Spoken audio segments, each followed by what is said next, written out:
It is known that Charles Darwin once said, "I was born to be a naturalist." But when he was young, it was far from clear that he would see any kind of success. When he was almost expelled from boarding school, his father said to him angrily, "You have brought disgrace to this family."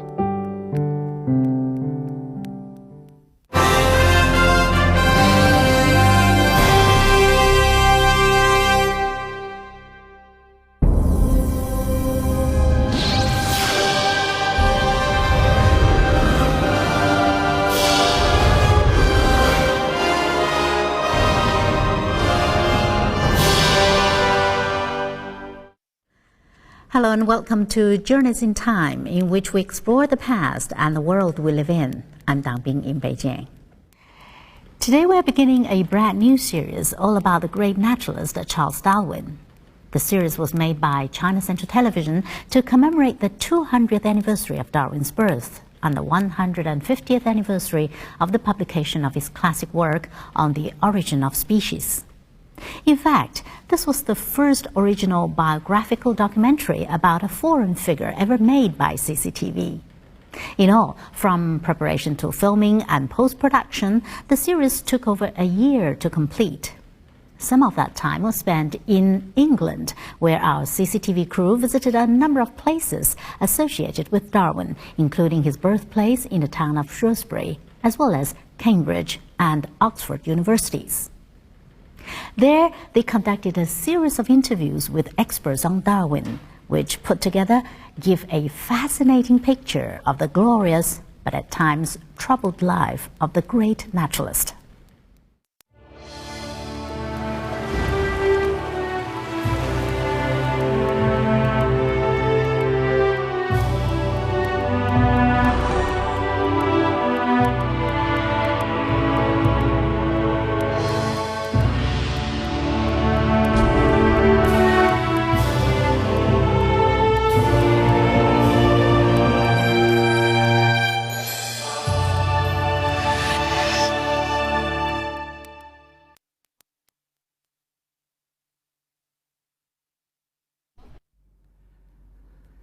It was London, November 1859, and a strong cold snap from the Arctic had set in almost overnight. Big Ben had been completed just half a year before, but the howling wind was obliterating even the sound of its chimes. Far below the clock face, astonishing news was spreading through the city at great speed. As people rushed past Big Ben pulling up their coat collars, they spoke of a new book, one that claimed people were descended from apes, or so it was said. While many thought it had to be some kind of joke, it wasn't. The claim was a serious one, and it came from a scientist by the name of Charles Darwin. The thought that people were somehow descended from apes was revolutionary, and it shocked people to the very core. But they rushed out to buy a copy of the new book. On the Origin of Species was published on November the 24th, 1859 in England, and 1,250 copies of the first edition were printed. One book sold for 15 shillings or £0.25 sterling. Almost the day it was published, this strange book flew off the shelves. Its publisher, John Murray, always regretted that he hadn't printed more copies. 150 years later, in April 2009, the internationally respected science magazine Nature carried an article discussing the discovery of an almost complete tertiary animal fossil in Canada.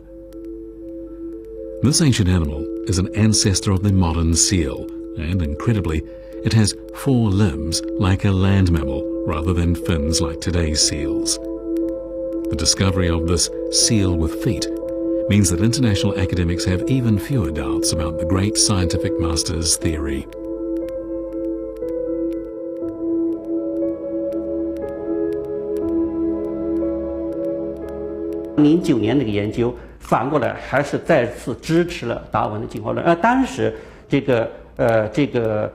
达尔文他就提过，就是说是像一些这个海参的哺乳类啊，他们是从陆地的哺乳类下去的，是到了海里边才产生这样的变化的。100多年后，达尔文的这个理论再一次得到了证实。Charles Darwin's hometown was Shrewsbury, 240 kilometres northwest of London. The sparkling River Severn flows past the city. In the spring of 2009, when a Discovery Channel film crew arrived in the small town, a large banner reading "Darwin's Shrewsbury" hung as a proclamation on the main street. The 100,000 residents of Shrewsbury firmly believe that a great place produces outstanding people, and Darwin is perhaps the greatest human being in modernity to have come from a small town.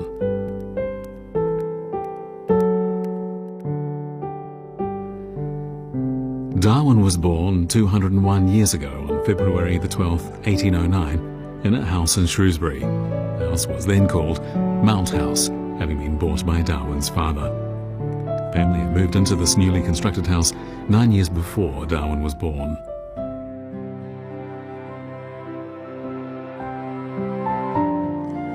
This is the staircase that was used by the Darwin family, and this interesting feature here, this decorative feature, depicts honeysuckle, which is one of the flowers that would have been grown in the garden. The Darwins were very interested in gardens and plants. They had greenhouses and extensive grounds. Darwin was born in this room on the second floor. Today, only the small fireplace preserves its original appearance from 200 years ago. The red brick house is now the office of a department of the local government, and all the furnishings in the room have been modernised. However, Darwin, who was born and spent his early years here 200 years ago, is a legend amongst the people of this community.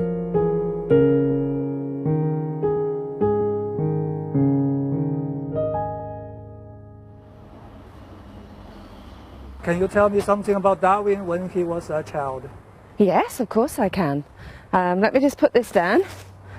Well, you're standing in Charles Darwin's family garden, and originally there wouldn't have been a fence there. This would all have been part of his childhood garden where he would have played, and there are beetles, spiders, rodents. I can almost imagine the little boy catching them in a jar and taking them back. Hopefully not pulling their legs off, but doing some pretty dreadful things with them, I'd imagine, back at the house. So this garden must have been a tremendous inspiration to him when he was a child. Indeed, 200 years ago, the population of Shrewsbury was not even close to being as large as it is today, and Mount House would have had no other buildings around it. It was a paradise for Darwin and his brother to play in. This is Darwin at the age of 7. In this portrait by an artist who was invited by Darwin's father to paint young Darwin and his younger sister Carolyn, Darwin looks intelligent and angelic.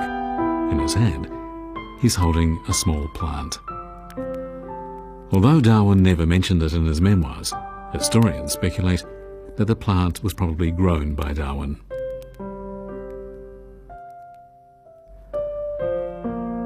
Darwin was the fifth of 6 children in his family.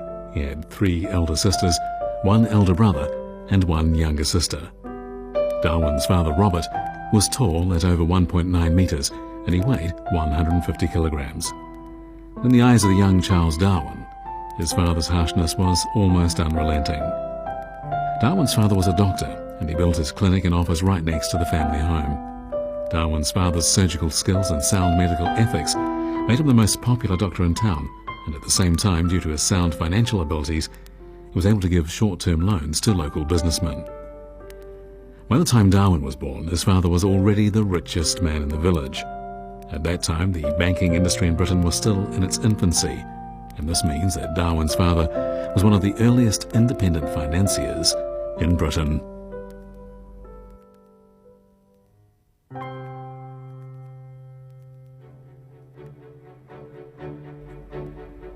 The young Darwin was a somewhat bashful child, and perhaps in an attempt to make him slightly more outgoing, his parents would often encourage him to pay close attention to nature, to observe when swallows would return in spring, or to count how many flowers were on a certain plant in the garden. Darwin wrote in a small notebook, "In 1819, there were 160 flowers in our garden. In 1820, there were 384 flowers, and in 1821, 363 flowers. Later in his life, Darwin remarked to somebody, "I was born to be a natural scientist. My love for the natural sciences will never change."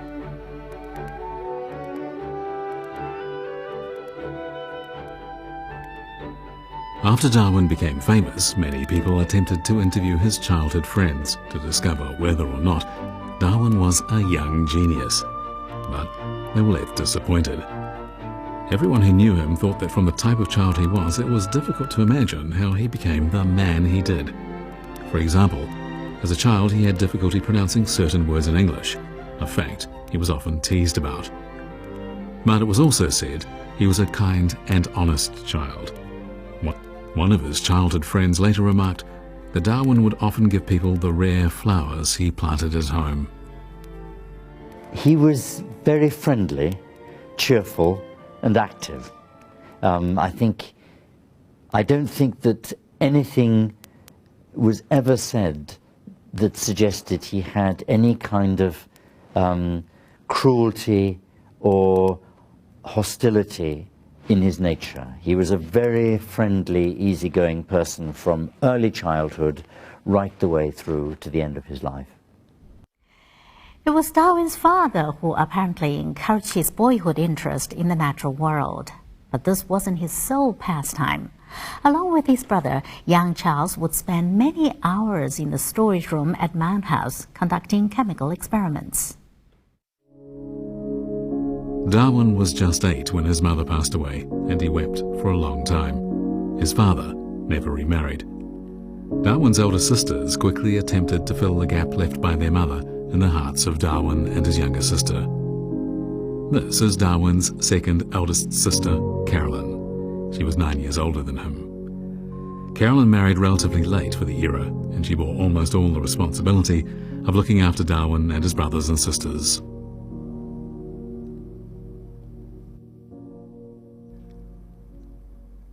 "200 years ago, the Shrewsbury Library was the town's boarding school.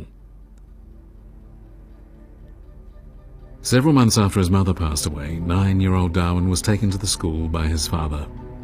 Before that, Darwin had attended a day school for 1 year, and it was far more relaxed than the dull and grim boarding school. For Darwin, who yearned for the warmth of his family to soothe the pain of his mother's death, it was especially hard. The lessons at the school were extremely strenuous, and the children had to recite large extracts from the classics from memory, including lengthy tracts of Roman history. At the same time, the living conditions were deplorable.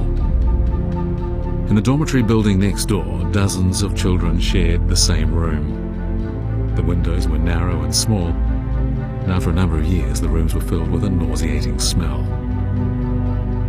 But even more alarming was that the teacher's preferred method of discipline was corporal punishment.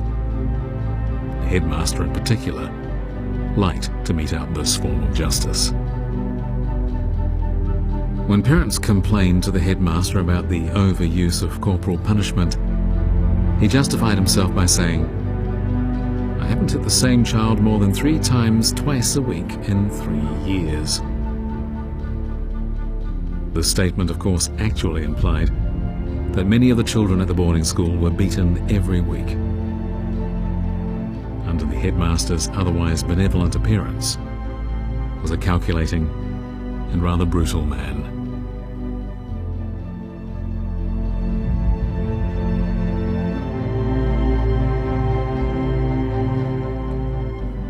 At that time, it was believed that strict and frankly violent discipline was the only way to create successful people. This belief had been engendered by England's old aristocrats, and it had not yet been challenged by the more enlightened new generation. Although the introverted Darwin was rarely beaten, he longed to return to the warmth of his home.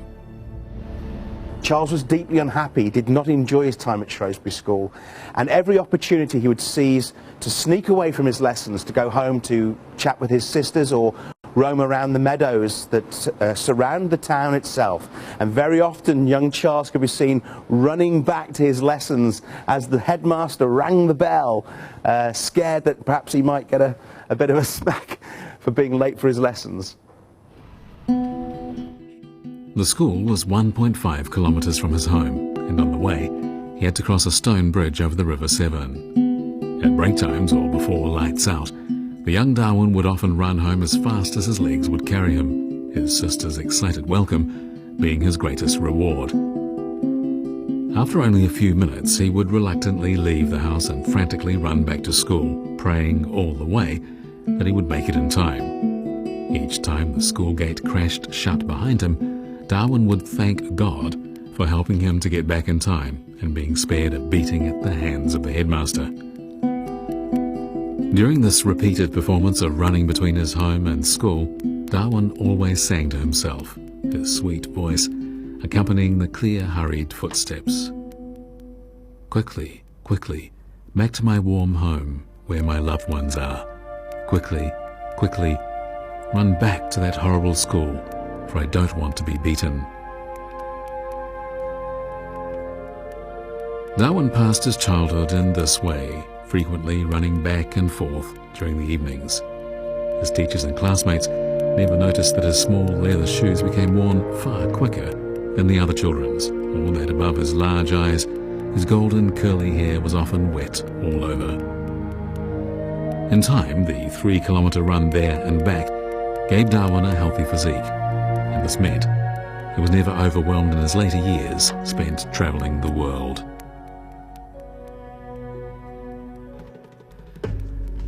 At the start of the 19th century, Britain had become the first industrialised nation in the world, and theories about reason and science had begun to circulate amongst the general population.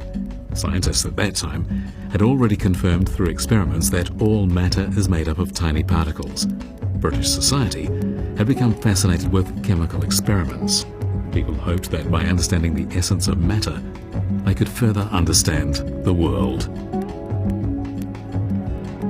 The locked room above this one in Mount House was originally a storage room, which Darwin, with the encouragement of his brother, began to use as a chemistry laboratory. Darwin's elder brother Erasmus was 4 years older than him. As soon as the holidays began, his elder brother would be in charge of the laboratory, and Darwin would be his assistant. The two young brothers would spend all their pocket money on chemical instruments and continually ask for money from their father so that they could purchase new equipment. The two brothers' most frequent experiment was to analyse the composition of things, from coins to every type of mineral they could find, even tea leaves. In every case, they would attempt to break down these things using heat. Many close friends knew how enthusiastic the brothers were about their hobby, and so they gave them minerals they found while travelling.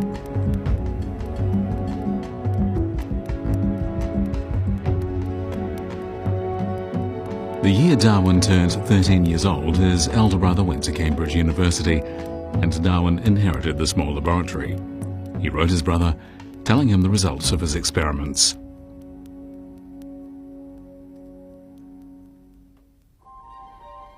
Because of his fascination with conducting experiments, Darwin went so far as using the cold light in the school dormitory to heat the materials he was experimenting on. In the end, the headmaster discovered Darwin's secret, and he publicly reprimanded him, dragging Darwin by his ear in punishment. The headmaster's method was effective. Darwin stopped his risky experiments. Although Darwin's experiments had not achieved any quantifiable results, these few years in love with science provided the first droplets of rainwater for a budding theoretician. Darwin learnt in the laboratory about experimental method, about care, about precision and patience, repetition, repeating and repeating, checking results. So he made good use of what he learnt in the garden shed with his brother through the rest of his life. Today, a statue of Darwin stands in front of the gate of the boarding school he attended, but the 16-year-old Darwin was almost expelled. After the headmaster had publicly reprimanded him and dragged him about by the ear, he then complained to Darwin's father, saying Darwin would never become a scholar in the traditional sense. Darwin's father realised that his son would never be looked upon favourably by this pitiless headmaster, and subsequently took Darwin out of the boarding school. He then sent Darwin and his brother to Edinburgh University's College of Medicine. For Darwin, this was a great relief.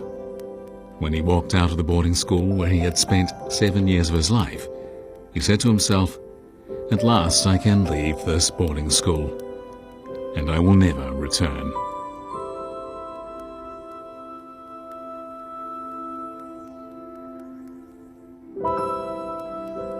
This is Milton Hospital in Shrewsbury. The summer that Darwin left boarding school, his father arranged for him to gain work experience as a nurse caring for impoverished patients. Darwin's diligence and persistence made his father believe Darwin had the potential to be a doctor.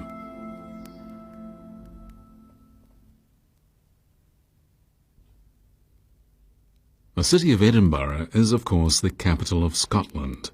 Before leaving for Edinburgh, Darwin had never been to a large city. He was excited about moving to classical and prosperous Edinburgh, and it made him feel like he was carrying on a family tradition. The College of Medicine at Edinburgh University was one of the best medical colleges in Britain. Both Darwin's father and his grandfather had graduated from this prestigious school. Darwin's grandfather, Erasmus Darwin, was a superb surgeon in his day. He even received a letter of appointment from King George III. At that time in Britain, to be a king's royal physician was the greatest honour a doctor could receive. Moreover, many royal physicians would eventually enter the aristocracy. But much to everyone's surprise, Darwin's grandfather turned down the letter of appointment because he didn't care for the royal family. It's worth noting that Darwin's grandfather believed that living things naturally evolved from earlier creatures. He even wrote a famous book called Laws of Organic Life, Zoonomia, for which he was called the British Lamarck. At that time, a French biologist, Jean-Baptiste Lamarck, had already published his own theory of evolution. But neither Lamarck nor Darwin's grandfather could provide enough scientific evidence for their theories. Therefore, the theory of evolution was considered bizarre all across Europe.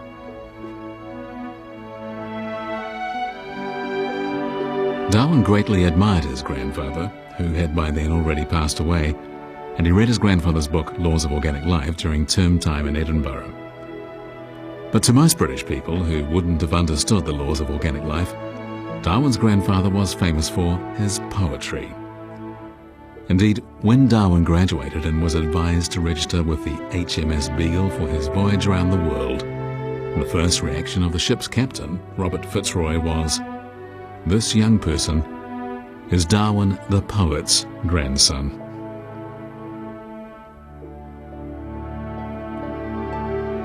On the 200th anniversary of Darwin's birthday, Edinburgh University Library exhibited various documents related to Darwin. They included Darwin and his brother's matriculation forms and Darwin's class permit. And we've got here a collection of the class cards that were issued. You could only get into the lecture if you had the right class card, and you had to have paid the professor his £3 for the privilege of going to his lectures. The professors in Edinburgh were paid not by the university or by the town, but paid by the fees that they got. This one is interesting in that it's the ticket for attendance at the Royal Infirmary.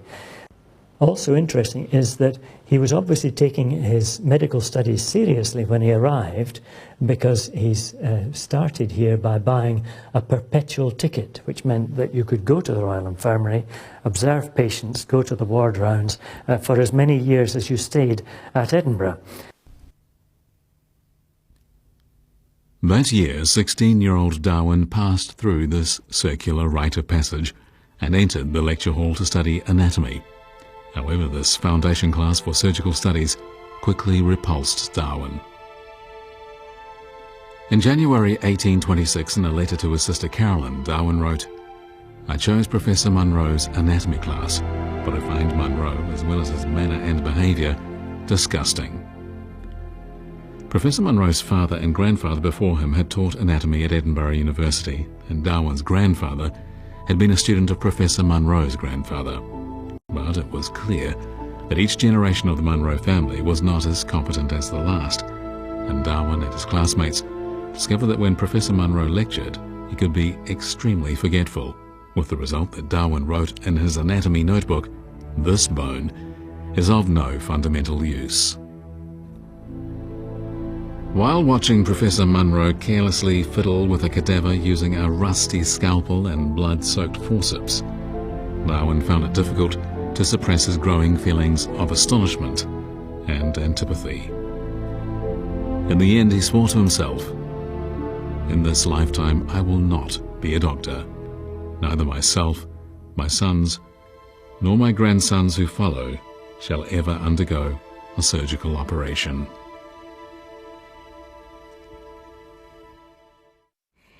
His experience at Edinburgh University wasn't all bad. For one thing, it was there that he first met a man who would become one of his closest friends, John Edmonston.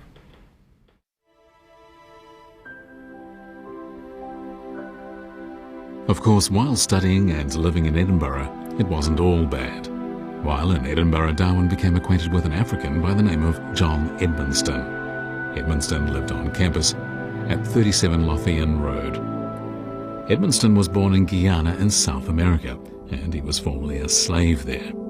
Later, having travelled widely, he arrived in Edinburgh and gained his freedom. Since then, he'd made his living selling animal specimens to museums.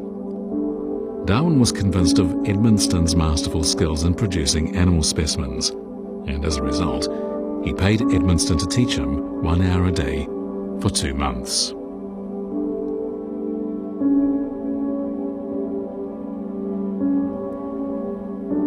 Edmonston was sincere and enthusiastic, and he thought nothing of teaching his skills to Darwin. As is well known, Scotland's winters are dank and cold, and on these days, Edmonston would often describe to Darwin the magnificence of the tropical rainforests of South America, and this made Darwin long to go there.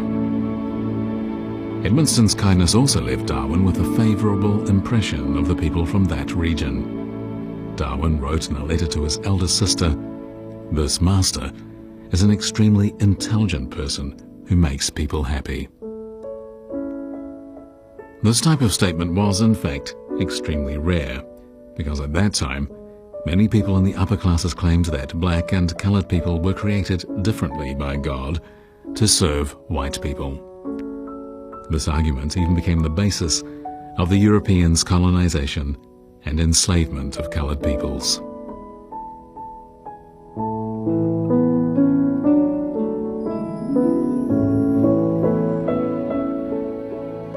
Many years later, in Darwin's famous The Descent of Man and Selection in Relation to Sex, he talked specifically about his black teacher, explaining, "Europeans, Africans, and American Native Indians have countless similarities in physiological structure and mental characteristics.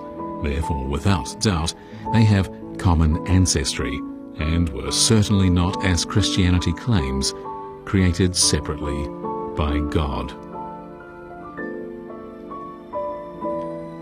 Having served as Darwin's teacher and exerting such a deep influence on his thinking, 100 years later, Edmonston was chosen as one of the top 100 prominent British people of African descent in history. During the summer holiday in 1826, almost in order to rid himself of the depression of 1 year's study, Darwin, carrying a rifle on his shoulder, found entertainment in hunting with his friends. Darwin's marksmanship was the best of all his companions, and according to his journal, in 2 months he shot 177 animals and birds, including wild rabbit, pheasant, and partridge.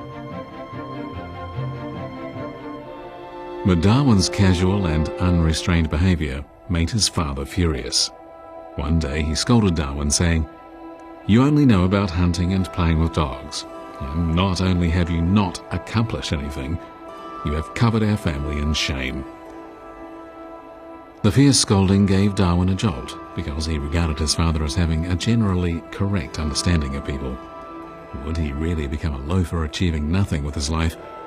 Or could he pull his thoughts back from the great outdoors and earnestly attend all his classes? Darwin's father put practicalities first. Although Darwin would not follow in his footsteps and become a doctor, being a community minister would be almost as good. And so in 1828 his father decided to transfer Darwin to Cambridge University to study theology. But Dr. Darwin wasn't going to give them that money before they had proved that they could support themselves. So Dr. Darwin's original intention for Charles was that he would become a doctor like himself, like his own father, like Charles Darwin's brother, Erasmus. Charles didn't take to medicine for various reasons at Edinburgh University, and so Dr. Darwin said, into the church you will go, because that too was a respectable profession. 2009 was the 800th anniversary of the founding of Cambridge University.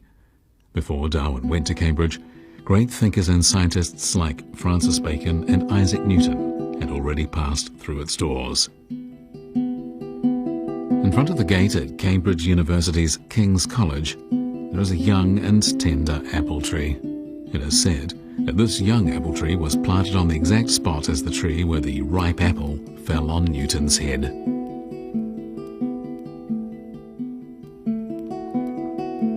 So here Darwin was, in Christ's College, studying theology. Later he said candidly, "While studying at Cambridge University, I believed everything in the Bible was absolutely true. Moreover, I had no aversion to the idea of being a minister."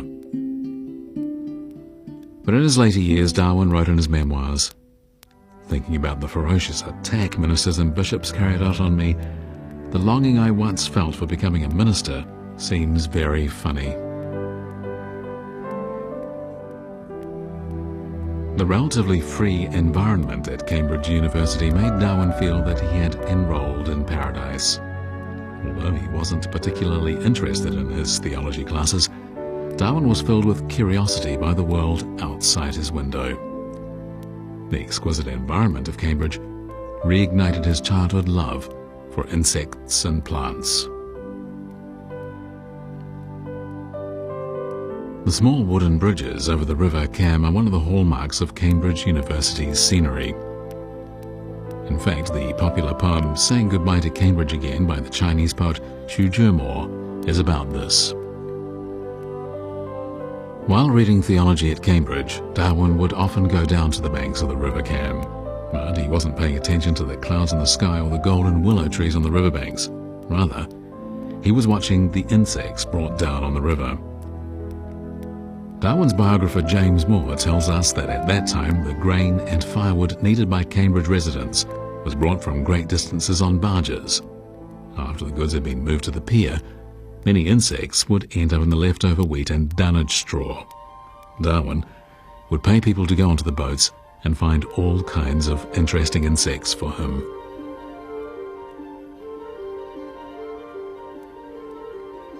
Not far from the riverbanks is a field where Darwin would collect insects by himself. On one occasion, as he tore back the bark of an old tree, he discovered 2 rare beetles. He quickly grabbed one of them, but suddenly a third curious beetle appeared.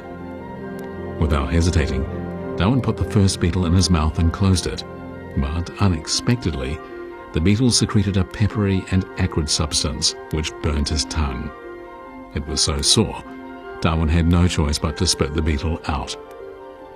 Then, in the blink of an eye, the third beetle disappeared without a trace.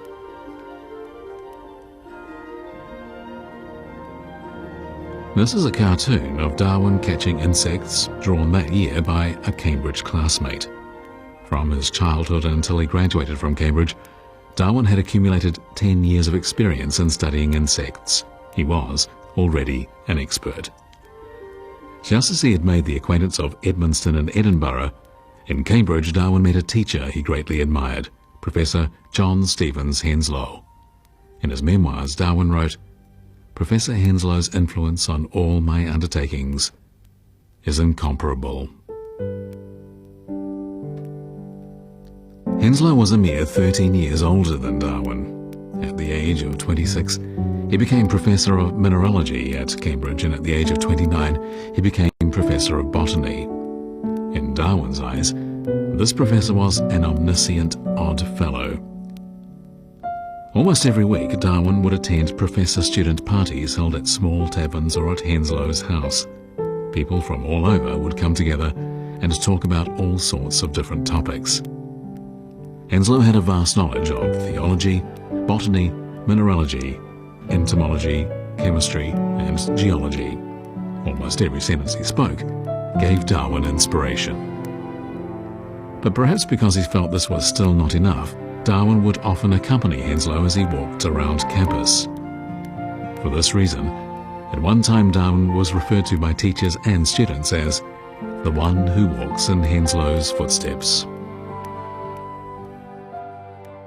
Darwin admired Henslow so much because of Henslow's dedication to science and the way in which he saw science as a pursuit that should be followed with honesty, generosity to other people, in a spirit of sharing knowledge rather than keeping it to yourself. Henslow for Darwin was a model scientist, and Darwin, I think, had an idea of how a scientist ought to be. What made Darwin admire Henslow so much was not only his erudite scholarship, but also his almost innate sense of justice. One day, as Darwin and Henslow walked down a street in Cambridge, they unexpectedly saw a riot. Two people had just been caught body snatching and were being beaten up by a group of thugs. From looking at them, it was clear the two would be beaten to death. The colour of Henslow's face suddenly changed, and he repeatedly attempted to break through the mob and pull them out, but he couldn't do it. He ran off to find the mayor and shouted to Darwin that he should alert the police. Reinforcements eventually arrived, and the two body snatchers escaped, at least with their lives.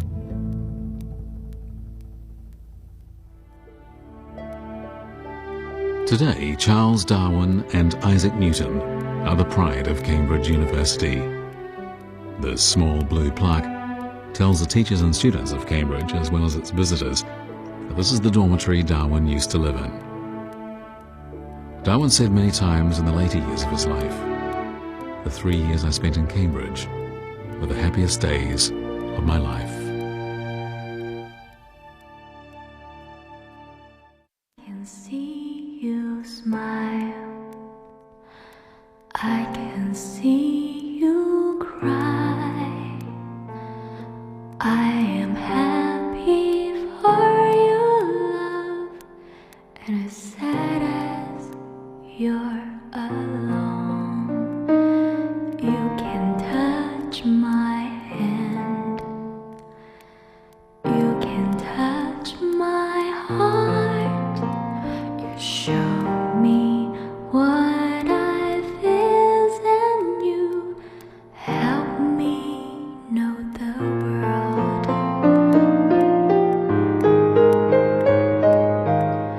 Because we are brothers, because we are friends, we always share the light in the dark of the night. Because we are brothers, because we are friends, the sun will always shine on you and make the world complete. His time at Cambridge was among the happiest periods in Darwin's life. There he earned his Bachelor of Theology degree.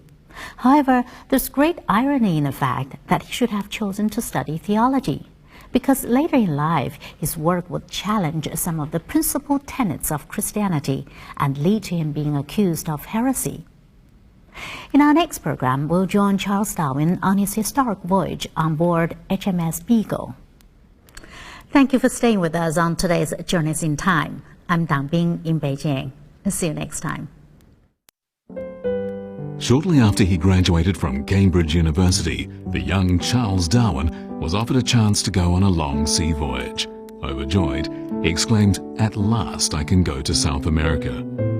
But when the HMS Beagle was in Brazilian waters, the ship's captain told the sailors on board, "All the slaves here say they are happy."